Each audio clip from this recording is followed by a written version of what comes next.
Alléluia. Koraba Santa Rabashi.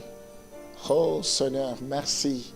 Ce matin, j'aimerais m'associer aux 4 êtres vivants qui ne cessent de te dire Saint, Saint, Saint. Oh, viennent 4 vieillards qui t'adorent, qui se prosternent jour et nuit. À toi la gloire, à toi la louange. Tu as été trouvé digne d'ouvrir les livres et de rompre les 7 sceaux. J'aimerais, Seigneur, faire comme ce lépreux parmi tant d'autres sur les 12, sur les 9, et elle a eu le courage de venir te remercier parce qu'il a été guéri. Seigneur, j'aimerais être de ceux-là qui te sont reconnaissants parce que ma vie ne tient que d'un fil. Je te bénis parce que c'est toi qui es ma force. Ta parole nous dit, je prie tout par celui qui me fortifie. Sois glorifié. Il y a des personnes qui auraient souhaité avoir cette journée, mais ils n'ont pas pu. Cela ne veut pas dire qu'ils sont... cela ne veut pas dire que nous sommes mieux qu'eux, mais tout simplement parce que tu fais grâce à qui tu veux, tu fais miséricorde à qui tu veux. Je ne cesserai de te louer, Seigneur. Quand je contemple le ciel, la terre, l'ouvrage de tes mains, les mots me manquent. Sois glorifié parce que tu es le Dieu de paix. Rien ne pourra nous séparer de ton amour, quel que soit ce que nous pouvons apprendre, quel que soit ce que nous pouvons écouter, même si les montagnes s'ébranlent, mais ton amour demeure à jamais. Avant que je vienne au monde, tu me connaissais. Lorsque j'étais dans le sein de ma mère, tu m'avais déjà choisi. Oh, reçois la gloire ce matin. Je te bénis, je ne peux rien faire ce matin sans pour autant te dire merci. Voilà pourquoi j'aimerais commencer par là. Oh, gloire te soit rendue. Merci Seigneur pour ton amour. Tu as accepté de mourir sur la croix pour moi. Je te bénis, j'anticipe mes remerciements pour tout ce que tu me réserves dans la journée, au courant de la journée. Partout, pour toutes les portes qui vont s'ouvrir, pour les personnes que tu auras placées sur mon chemin, pour le plan divin qui se réalisera. Sois béni à chaque seconde, à chaque minute, à chaque heure. Je te louerai, je te bénis, que mon esprit reste connecté à toi. Gloire te soit rendue. J'aimerais proclamer la victoire pour cette journée. J'aimerais proclamer le succès, l'élévation pour cette journée. J'aimerais que toi, tu puisses prendre le contrôle même dans les moindres détails, que rien ne t'échappe. Sois béni à jamais. Je bénis tous ceux qui t'aiment, tous ceux que tu as rachetés par ton sang précieux. Je bénis tous ceux qui te sont reconnaissants, tous ceux qui reconnaissent que leur vie est entre tes mains. Sois béni à jamais au nom de Jésus. Je t'ai ainsi prié. Amen. La Bible nous dit dans Romains chapitre 8, le verset 17,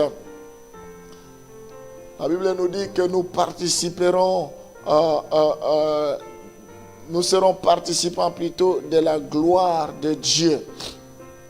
Or, si nous sommes enfants, nous sommes aussi héritiers.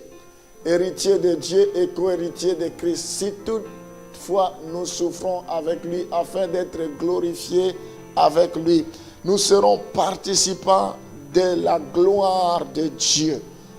J'aimerais compléter cela avec 1 Pierre 5, le verset 1 et 1 Thessaloniciens 2, le verset 12. Comme ça, je vais parler. Voici les exhortations que j'adresse aux anciens qui sont parmi vous, moi ancien comme eux, témoin des souffrances de Christ et participant de la gloire qui doit être manifestée. Il y a une gloire extraordinaire qui va se manifester qui nous attend lors de l'avènement de notre Seigneur. Nous serons des participants à la gloire de Dieu. Alléluia. Vous exhortant, vous consolant, vous conjurant de marcher d'une manière digne de Dieu qui vous appelle à son royaume et à sa gloire. Paul nous exhorte, nous console à marcher d'une manière digne de Dieu. Je vous exhorte à marcher d'une manière digne de Dieu. Ce que nous voyons, c'est éphémère. Ce que nous voyons, c'est pour un peu de temps. Il y a la gloire qui nous est réservée. Il y a, nous serons participants de la gloire de Dieu. Nous devons persévérer, mes bien-aimés. Voilà autant de promesses. Voilà autant de bonnes choses qui nous attendent. Nous avons hâte. Des fois, nous nous demandons, mais pourquoi ça traîne? Pourquoi ça prend du temps? Nous devons comprendre que Dieu use de patience parce qu'il ne veut pas que d'autres meurent. Ils veulent que tous arrivent à la repentance. Il est aussi de notre responsabilité de proclamer la bonne nouvelle. Il faut que cette bonne nouvelle soit prêchée partout. Puis vient la fin de toutes choses. Mes bien-aimés, il y a une gloire qui nous est réservée. Une gloire jamais qui existait auparavant. Ce jour-là, nous allons découvrir, oh, c'est merveilleux. Nous avons fait un très bon choix de servir le Seigneur. Nous ne regretterons rien. Même si les gens ne nous comprennent pas, même si les gens pensent que nous n'avons rien à faire, nous sommes perdus. Mais ce sont eux qui sont en erreur. Ils comprendront ce jour-là que nous n'avons pas perdu notre temps. Tous les sacrifices que nous faisions, c'était pour une bonne cause, pour une bonne raison. Que Dieu soit loué. Nous allons continuer. Quand on sera devant la présence de Dieu, il n'y aura pas que la gloire, mais la Bible parle aussi de la joie. Ésaïe 65, les versets 17 à 18. Car je vais créer de nouveaux cieux et une nouvelle terre. On ne se rappellera plus les choses passées. Elles ne reviendront plus à l'esprit.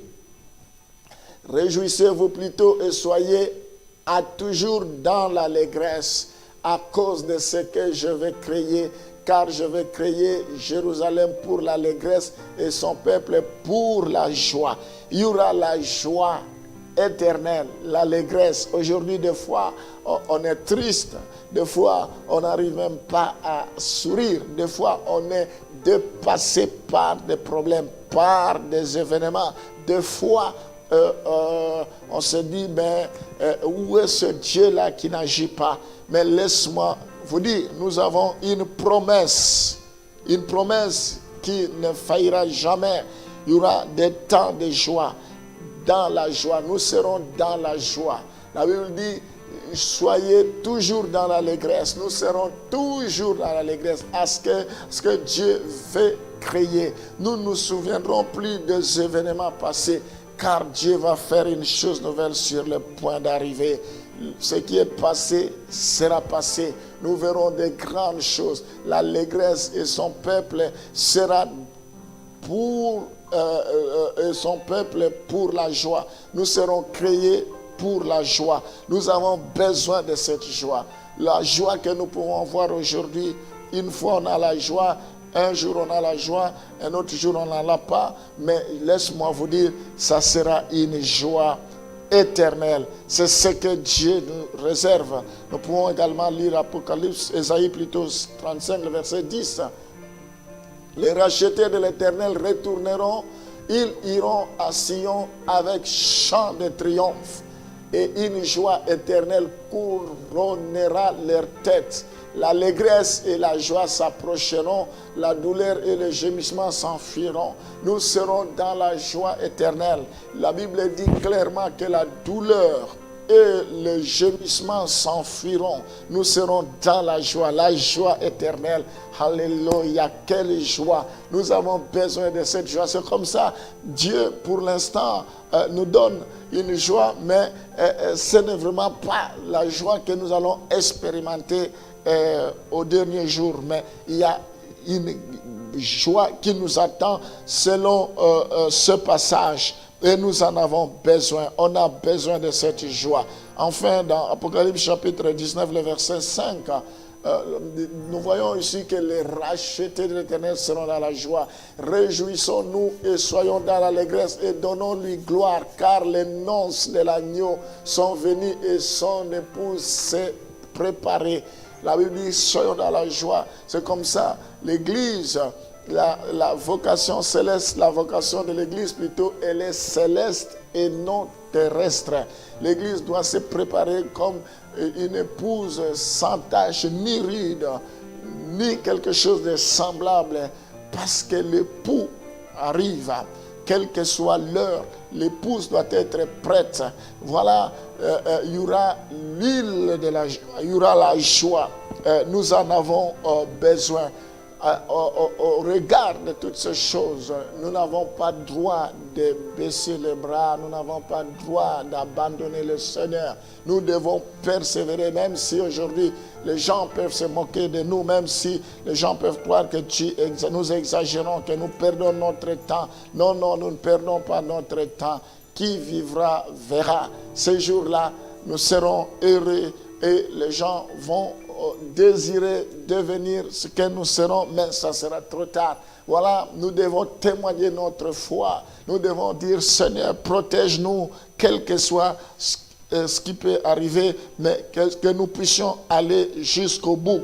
Jésus, ce matin, je prie maintenant, parce qu'il n'y a personne qui peut supporter les tourments éternels. Il n'y a personne qui peut supporter les châtiments éternels. Il n'y a personne qui peut supporter la flamme éternelle. Il n'y a personne qui peut supporter la honte éternelle. Il n'y a personne qui peut supporter le fait qu'il ne s'éteint point. Qui peut supporter les tourments au siècle des siècles. Voilà pourquoi je prie pour que tu puisses épargner toute personne qui m'écoute ce matin. Je prie pour que tu puisses renouveler tes bontés. Je ne cesse de revenir sur ce terme de prier, Seigneur. Je prie pour que tous ceux qui pensent que c'est possible, ce sont des illusions. Que toi, tu puisses user de ta souveraineté pour épargner un si grand nombre. Tu n'es pas un dictateur. Tu laisses à quelqu'un le choix, la volonté. Seigneur, je prie pour qu'il fasse des bons choix. Je prie, Seigneur, pour que avant qu'il soit trop tard, que les gens puissent se tourner vers toi dans le nom de Jésus. Que tous ces seigneurs qui ne te connaissent pas encore puissent te connaître, qu'ils ne soient en aucun cas influencés par l'ennemi. Je prie, Seigneur, pour que le plan du diable échoue dans leur vie, dans le nom de Jésus. Tout le plan machiavélique, tout ce que l'ennemi a planifié dans leur vie, que cela échoue dans la vie de leurs enfants, dans la vie de leur couple, de leur famille, que cela échoue dans le nom de Jésus. Je résiste contre les ruses du diable. Je résiste contre les manœuvres, les plans du diable dans leur vie, dans le nom de Jésus. J'arrête maintenant le complot de l'ennemi dans le nom de Jésus. Étends ta main, Seigneur. Il faut que l'on sache que c'est toi qui es Dieu. C'est toi le créateur. Le diable, c'est une créature. Il est limité. Mais toi, tu n'es pas limité. Sauve un grand nombre, Seigneur. Visite-le maintenant au nom de Jésus. Ce sont des personnes que toi, tu as créées à ton image et à ton image et à ta ressemblance. Agis maintenant dans leur vie, dans le nom de Jésus. Et tous ceux qui vont quitter les camps de l'ennemi pour venir te rejoindre, je prie pour que toi, tu puisses les protéger, que tu puisses les sécuriser, que toi tu puisses les épargner contre les flèches, contre les traits enflammés de l'ennemi, dans le nom de Jésus. Que toi, tu puisses les rassurer la vie éternelle. C'est gratuit, ça ne s'achète pas. Il faut juste croire et confesser, recevoir Jésus-Christ dans sa vie. Sois béni au nom de Jésus. Amen.